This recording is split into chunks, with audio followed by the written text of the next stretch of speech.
ఒక అవినీతి ఆరోపణ లేకుండా గత 9 సంవత్సరాలుగా మోడీ గారి ప్రభుత్వం పనిచేస్తూ ఉంటే కాంగ్రెస్ పార్టీ అనేక రకాలుగా తప్పుడు ఆరోపణలు చేసి అవినీతి అంటగట్టే ప్రయత్నం చేసినప్పటికీ కూడా దేశ ప్రజలు నమ్మలేదనే విషయం చాలా స్పష్టమైంది. మళ్లీ లోక్సభ ఎన్నికల్లో అదే నోరు అదే వ్యక్తి కొత్త మాటలు మాట్లాడుతున్నారు. భారతీయ జనతా పార్టీ రిజర్వేషన్స్ రద్దు చేస్తామనేటువంటి అబద్దం ఏదైతున్నదో ఈ దేశాబ్దపు పెద్ద అబద్దమే. కాంగ్రెస్ పార్టీ మాట్లాడినటువంటి అబద్దం ఈ దేశాబ్దంలో పెద్ద అబద్దం.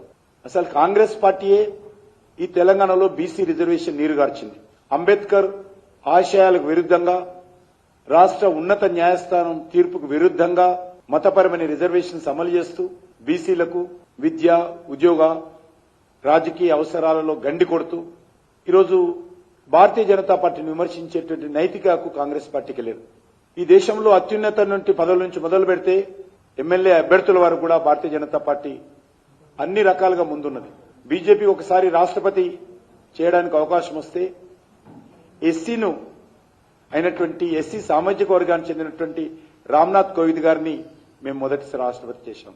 రెండోసారి అవకాశం వస్తే ఒక ఆదివాసీ సామాజిక వర్గానికి చెందినటువంటి ఒక మహిళను శ్రీమతి ద్రౌపది ముర్ము గారిని రాష్ట్రపతి చేసింది భారతీయ జనతా పార్టీ.